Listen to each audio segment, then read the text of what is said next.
উফ, আরে সাত সকালে এত ধোঁয়া, ব্যাপারটা কি? ঘরে কোনো দুর্ঘটনা ঘটে গেল না তো? ভেঙেছে? এবার ঘুম ভেঙেছে তাহলে? আরে আরে করো কি করো কি, সকাল সকাল ধুনো ধোঁয়া দিয়ে দম বন্ধ করে মারবে নাকি? হ্যাঁ, মা বলেছে সকালবেলা ঘরে ধুনো ধোঁয়া দিলে ঘর পবিত্র হয়। বটে, এবারে এই উপদ্রব শুরু হলো তাহলে? হ্যাঁ, এই বাড়িতে যে এত অশান্তি, তার কারণটা কি সেটা জানো? আপনি জানেন তো? তাহলেই হবে। এই বাড়িতে পুজো পাঠ তো তেমন দেখি না, সেসব ভালো করে না হলে আর শান্তি আসবে কি করে? আর তবু ওই আমরা এসেছি বলে না কিছুটা রক্ষে, সত্যি বলছি। নাহলে যে কি হতো কে জানে। পুজোর তেমন কোনো উপকরণই তো দেখছি না। পুজো অর্চনা হবে বা কি করে? হ্যাঁ, তুই যখন বলে দিয়েছিস তখন আমি এবার থেকে সকাল সন্ধে ভক্তি করে ধূপ ধুনো দেব, আর যা যা বলেছিস সব সব করবো। হ্যাঁ, আর আমি পালাবো।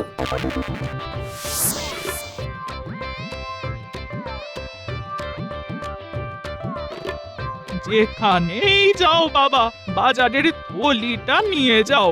যাই করো আর তাই করো, সংসার ধর্ম তো আর ভুলে গেলে চলবে না।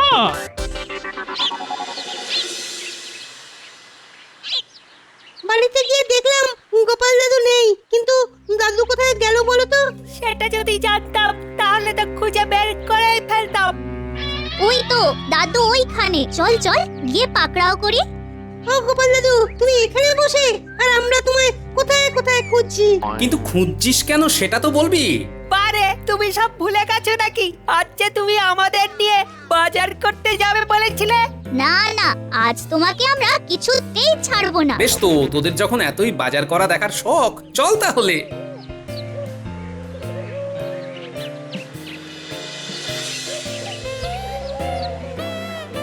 তুমি তো তাড়াহুড়ো করে চলে এসেছো, তাই দিদা আমাদের হাতেই কি কি আনতে হবে তার ফর্দ ধরিয়ে দিয়েছে। এই তো পড়ে দিচ্ছি, নেটে সিঁদুর, অগরু, লাল সুতা, বড় ঘট, ছোট ঘট, পঞ্চপ্রদীপ, দধি, দুধ, মধু, চিনি, তিল, ধান, ঘি, হরিতকি, মশকলাই, শ্বেতশস্য, সন্দেশ, বাতাসা, কুটির খইয়ের মুরকি, আর সুগন্ধি ধূপ, গুঞ্জুল আর ওরে ধূপ। থাম থাম থাম, এসব কি? হ্যাঁ, বাড়িটাকে তো দুজনে মিলে ওই মন্দির বা আশ্রম কিছু একটা বানিয়ে ছাড়বে বলে মনে হচ্ছে। সে যাই বানা, এরপরে আরো একটা ফর্দ আছে, তাতে আবার শাক সবজি মাছ মাংস দই মিষ্টি। তুই থামবি নাকি বাড়ি যাবি? আমাদের তুমি যত খুশি বাড়ি পাঠাতে চাও পাঠাও, তবে এই সব না নিয়ে তুমি কিন্তু বাজার থেকে বাড়ি ফিরতে পারবে না। হ্যাঁ,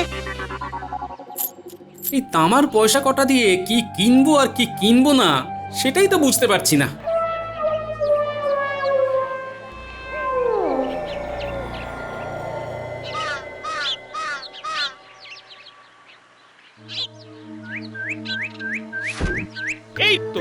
এই তো সবকিছু এইভাবে করে করে দিয়েই তো গোপালকে কুঁড়ে করে দিচ্ছিস। আর সেই জন্যই তো ওই জামাইবাবু গায়ে হাওয়া লাগিয়ে কেমন ফুরফুর ফুরফুর করে উড়ে বেড়াচ্ছে। ও মা, তাই বুঝি? শোন, জামাইকে কিভাবে নাকে দড়ি দিয়ে খাটাতে হবে সেটা ঠিক আস্তে আস্তে শিখিয়ে দেব তোকে।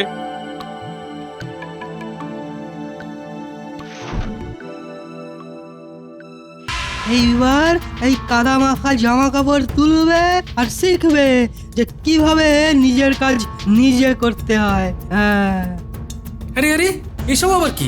দেখা দেখি না করে সোজা মাখামাখি দেখাচ্ছি মজা। তেরে এসে কোনো লাভ নেই জামাইবাবু। হ্যাঁ, ওই দিদিও বুঝে গেছে যে ছেড়ে দিয়ে দিয়েই ওই আপনার এই অবস্থা হয়েছে। হ্যাঁ, তাই এবার থেকে কাজ করার অভ্যেস করো।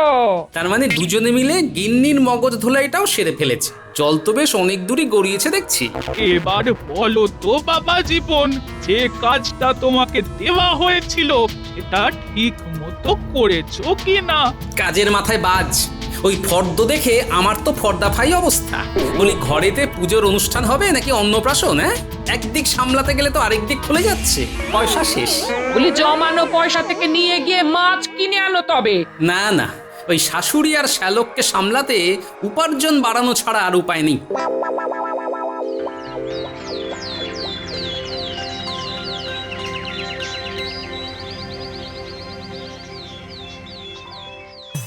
কি হলো গোপাল? কিছু একটা বলার জন্য যেন উসখুস করছো। নরমে গরমে আপনার কাছে আমার একটাই আর্জি মহারাজ। সেটাই তো শুনতে চাইছি। বলছিলাম যে ওই বেতন বাড়াতে হবে মহারাজ। বেতন বাড়ানোর কোনো কারণ দেখছি না মহারাজ। মূল্যবৃদ্ধি, আমদানি শুল্ক, কাঁচামালের অভাব, বেকারত্ব কিছুই তো নেই এখন আপনার আমলে। তা সবাই মন্ত্রীর বক্তব্যের সাথে সহমত তো? না না না না, যেভাবে সবাই ঘাট দুলিয়ে তালে তাল দিচ্ছে তাতে বেশ বুঝতে পারছি বেতন বাড়ানোর দাবি তুলে আমি এক ঘরে হয়ে যাচ্ছি। তবে তো গোপাল বুঝতেই পারছো তোমার দাবি ধোপেই টিকছে না। সে তো বুঝলাম মহারাজ, তবু বলি সবারই কিছু বিকল্প আয়ের ব্যবস্থা আছে, কিন্তু আমার তো নেই। তাই আয় না থাকলে ব্যয় সংকোচন করো। মন্ত্রী যথার্থই বলেছে। মহারাজ, আপনি আর আমার জ্বালা কি করে বুঝবেন? ঘরে ওই রকম একখানা শাশুড়ি আর শ্যালক থাকলে বুঝতে পারতেন। বেশ, আমি তবে এখন আসি মহারাজ, গিয়ে দেখি ঘর আবার এতক্ষণে আশ্রম হয়ে গেছে কিনা। বেশ বুঝতে পারছি গোপাল আচ্ছা ফ্যাসাদে পড়েছে। আচ্ছা সময়ে ঘরে ঢুকেছি বটে। পুজো পুজো করে যেভাবে সকাল থেকে ধোঁয়া দিয়েছিল তাতে তো ভেবেছিলাম অষ্টপ্রহর শুধু পুজো অর্চনা চলবে। এখন পুজো একটা চলছে বটে, কিন্তু এতে দেখছি পেট পুজো। কাতলা মাছের তেল ঝালটা কিন্তু দারুণ হয়েছে। কিন্তু ভাই যে আমার কিচ্ছুটি দাঁতে কাটছে না। হ্যাঁ, আর কি করে কাটবো? হ্যাঁ, খাসির মাংস দিয়ে ওই জুত করে ভাত খাবো ভেবেছিলাম। আহাহাহা। নে নে বাবা, আজ বরং কষ্ট করে ওই পাকা পোনার কাই ঝাল দিয়ে খেয়ে নে। আমি না হয় তোর জামাই বাবুকে বলে মাংসের ব্যবস্থা করছি। হ্যাঁ, কোনো ব্যবস্থা হবে না, বেতনের বেশিরভাগটাই তো শাশুড়ি আর শ্যালকের খাতির যত্নে চলে যাচ্ছে। ও মা গো, দুটো মাছ ভাত খাচ্ছি বলে এইভাবে কথা শোনাতে হবে? কথা শুনেই বা কি হচ্ছে? এক কান দিয়ে ঢুকছে তো আরেক কান দিয়ে বেরিয়ে যাচ্ছে। তাহলে জামাইবাবুর পক্ষে আর এইসব জোগাড় করা সম্ভব নয়, তাই তো? হ্যাঁ তো, বুঝতে পারছো তো? আমিও বুঝতে পারছি ব্যয় সংকট যদি করতেই হয় তবে এই মা বেটাকে কোণঠাসা করতে হবে।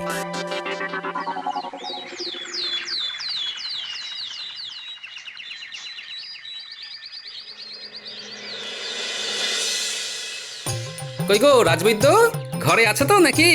আরে গোপাল যে, বলি এমন কিছু পাঁচন আছে নাকি যাতে খিদে না পায়? ওই দেখো, আহা, আমার কাছে তো খিদে বাড়ানোর পাচন আছে, কিন্তু খিদে কমানোর তো তেমন কিছু নেই। আমি কিছু ভেষজ বড়ি বানাচ্ছি, যেগুলো খেলে পেট অনেকক্ষণ ভরা লাগে। ব্যাস ব্যাস ব্যাস, আর কি চাই? হ্যাঁ, এতেই তো কাজ হয়ে যাবে। ঘুম থেকে উঠে দুটো করে বড়ি দুজনকে খাইয়ে দিলেই আর ওরা খাই খাই করবে না। তবে তার জন্যে কাল পর্যন্ত একটু অপেক্ষা করতে হবে। সে না হয় করবো, তবে ওষুধে কাজ হওয়া চাই কিন্তু। কোনো চিন্তা করো না, বড়ি তোমার বাড়িতে পৌঁছে যাবে। তাহলে তো কোনো কথাই নেই, তাহলে এখন চললাম আমি।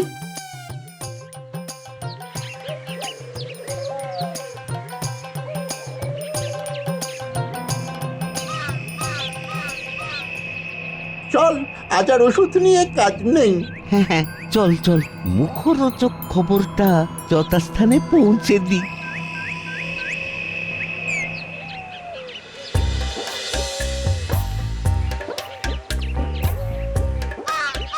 আরে আরে, ব্যাপার কি? সবাই যে বাড়ির সামনে সার দিয়ে দাঁড়িয়ে পড়েছে, শ্যালক আবার কোনো কাণ্ড ঘটিয়ে ফেলেনি তো? এই যে গোপাল দাদা, এবার মানে আমার প্রাপ্যটা দিয়ে দাও দেখি। প্রাপ্য? কিসে প্রাপ্য? আমি নগদ পয়সায় সব কিনি, ওই ধারের কারবারে আমি নেই। বললেই হবে, নগদ শেষ হয়ে গেছে বলেই তো এবার এই কায়দা ধরেছো তুমি। নিজে না গিয়ে শ্যালককে পাঠিয়েছো ধারে মাল কিনতে। বলো কি? কই সে কোথায়? শ্যালক গেল কোথায়? হ্যাঁ, সত্যিটা আমাকে জানতেই হবে। সত্যি যদি জানবেনই তবে বলি, ওই বাজার থেকে না মাল কিনে এনেছি, আর আমি বলে এসেছি যে আপনি বাড়ি ফিরলেই শোধ করে দেবেন। হ্যাঁ। তা আমার এই উপকারটা না করলেই চলছিল না বুঝি? আরে বাবা, আপনি বাজার যেতে পারবেন না বললেন বলেই তো আমি গেলাম, কত কষ্ট করে গেলাম। আসলে জামাইবাবুর কোনো কষ্ট হোক সেটা কি আমি চাই বলুন? আপনি বলুন জামাইবাবু। বটে, দাঁড়াও, আমিও কষ্ট দূর করার ব্যবস্থা করছি। আমার যা করার আমি ঠিক করব। পাওনাদারদের বিদায় করেই আমি শাশুড়ি আর শ্যালকের পেট আইঠাই করাবো। হ্যাঁ।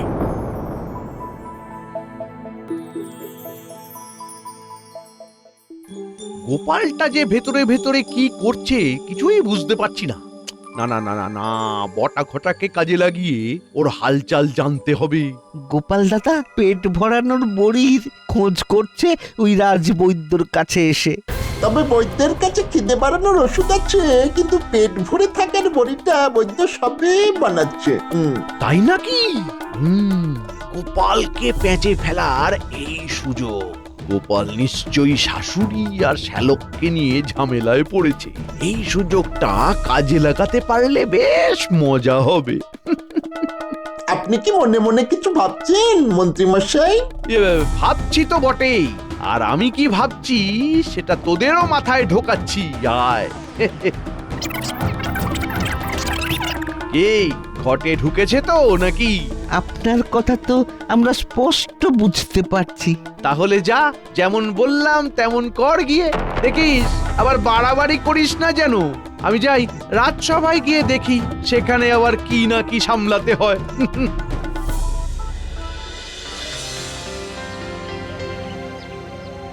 বুঝলে মন্ত্রী, এখন কদিন তোমাকেই এদিকে সব কিছু সামলাতে হবে। এ তো আমার দায়িত্বের মধ্যেই পড়ে মহারাজ।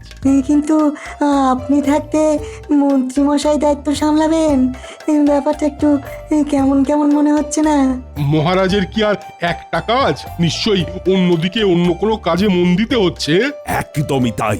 হিমালয় থেকে আমার গুরুদেব আসছেন আমার কাছে, তাই যে কদিন থাকবেন ওনাকে ছেড়ে তো আমি এদিকটায় মন বসাতে পারবো না। ততদিন সে তো বটেই মহারাজ, বাড়িতে কেউ এলে তার খাতির যত্নের ব্যাপারটা তো বাড়ির প্রধানকেই ভাবতে হয়। এটা তুমি একেবারে ঠিক বলেছ গোপাল। তবে খাতির যত্ন ভালো লেগে গেলে আপনার গুরুদেব কিন্তু একেবারে জাঁকিয়ে বসবেন আপনার কাছে, এটাও বলে রাখলাম। হ্যাঁ, তাই নাকি? বলো কি? তবে তো মুশকিল হবে। মুশকিলের আর কি আছে মহারাজ, আমি তো আছি। গুরুদেব যতদিন ইচ্ছে থাকুন, আপনি ওদিকটা সামলান আর আমি এদিকটা সামলাবো। আর যেমন যা সুযোগ পাবো তেমন গাড়াবো। তুমি কি কিছু বললে গোপাল? কই না তো। গোপাল না বললে কি হবে, আমি বলছি। আমি জানি তুমি আমার কথা খুব ভাবো। এটা আর আমি নিজের মুখে কি বলি? আপনি নিজের কাজ করুন আর আমি নিজেরটা করি। মহারাজ করবেন গুরুর সেবা, পাবেন পুণ্য। আমাদের তখন সব কাজে মন্ত্রী মশাই দেবেন শূন্য। কবি কি বলছে মন্ত্রী? এমনটাই হবে নাকি? কি যে বলেন মহারাজ, আপনি যেমন যেমনটা করেন আমিও তো আপনার পথেই চলি। সে আর বলতে। তবে আমিও তককে তককে থাকবো, সুযোগ পেলেই আপনাকে পথে বসাবো মন্ত্রী মশাই। এখন দেখি বৈদ্য কি খেল দেখায়।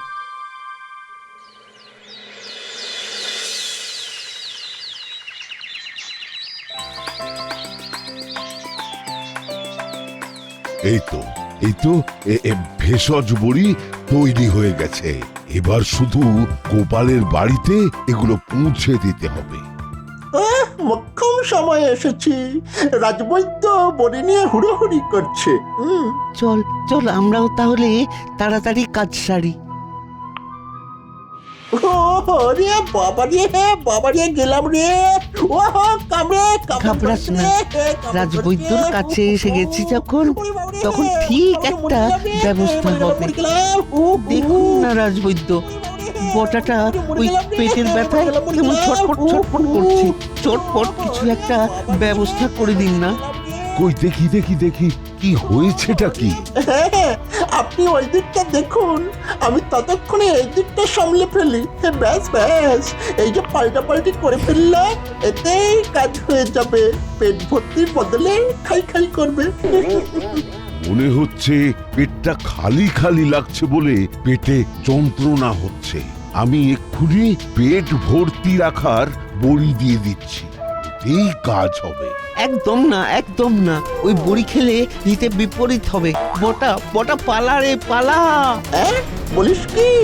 না না, আমার পেটের ব্যথা সেরে গেছে। চল ঘটা, পালাই রে, পালাই পালাই, চল। ব্যাপারটা তো ঠিক বুঝলাম না, এদের দুজনের হলোটা কি? সে যাই হোক, যাই যাই গিয়ে গোপালকে আবার সামলে দিয়ে আস।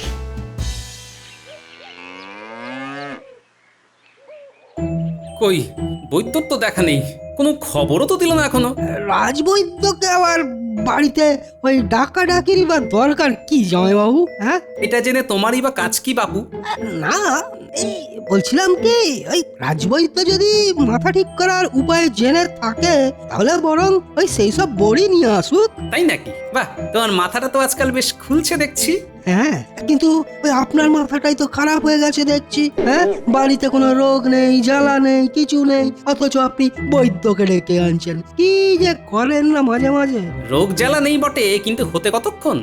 আহা, জামাইয়ের যেন চিন্তার শেষ নেই। আমার কি আর শুধু নিজেরটা নিয়ে ভাবলে চলবে? ঘরে শাশুড়ি আর শ্যালক অতিথি হয়ে আছে, তাদের সুস্থ রাখাটাও তো আমার কর্তব্যের মধ্যে পড়ে। আপনাদের দেখাশোনার কথা যখন মহারাজ স্বয়ং বলে দিয়েছেন, তখন তার কথা তো আর অমান্য করা যায় না।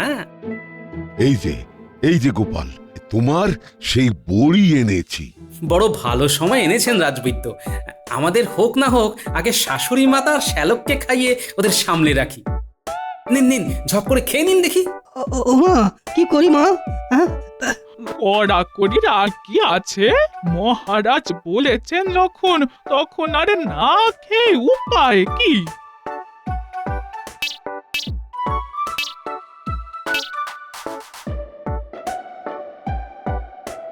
কি শরীরটা এবার কেমন ভরা ভরা লাগছে না? মোটেই না, মোটেই না। উল্টে উল্টে কেমন ফাঁকা ফাঁকা লাগছে। ওই খালি মনে হচ্ছে কি, ওই কি খাই কি খাই, কি খাই কি খাই। ওরে বাবা, ওরে বাবা, এমন খিদে তো আগে কখনো পাইনি।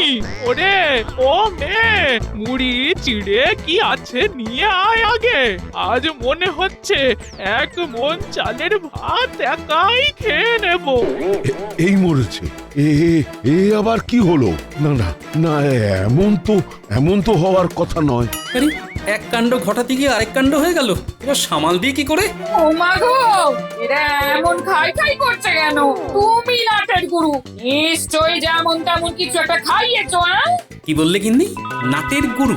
এই তো এবার তাহলে এই গুরুদেবী ভরসা। আগে আপনাদের সঙ্গে নিয়ে আমি গুরুদেবের দর্শনে যাব। আসুন আসুন আমার সঙ্গে।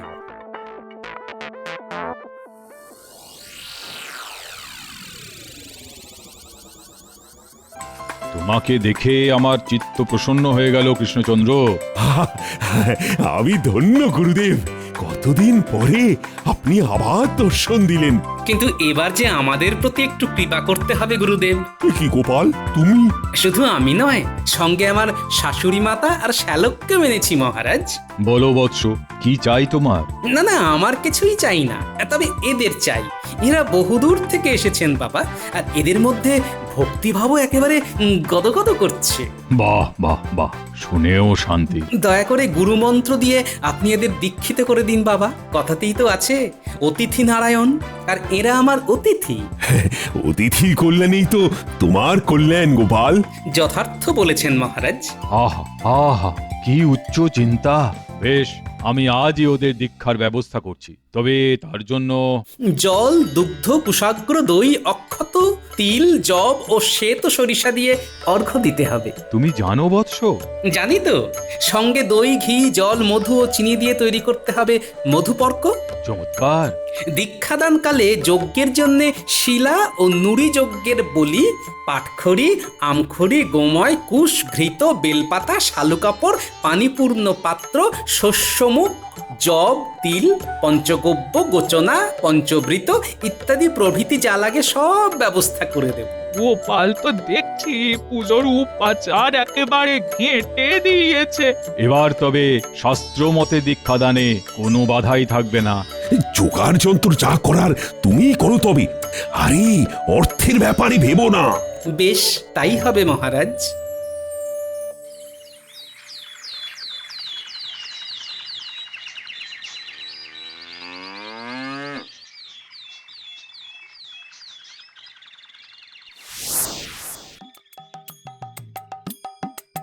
এই যে ধর্মকর্ম তো অনেক হলো, দীক্ষা নেওয়াও তো হয়ে গেছে, বলি এবার তো সংসার সামলাতে হবে নাকি? সে তো হবেই, তবে বাজার দোকান যা করার সেটা এবার একটু বুঝে শুনে করতে হবে। কেন? সে বললে তো হবে না। খাসি মাংস পাতে না পড়লে কিন্তু চলবে না। মায়ের তো আবার মাছ না হলে চলে না। এ মা, দীক্ষা নেওয়ার পরে যে মাছ মাংস কোনোটাই চলে না গিন্নি। ওইসব তামসিক আহার ত্যাগ করে এবার থেকে সাত্বিক আহার গ্রহণ করতে হবে। হ্যাঁ, সে কি এভাবে বাঁচবো কি করে? হ্যাঁ, ত্যাগেই তো আনন্দ শাশুড়ি মা, দীক্ষাতেই মোক্ষ লাভ। দেখবেন এবার সংসারেও শান্তি ফিরে আসবে। নয়, হ্যাঁ।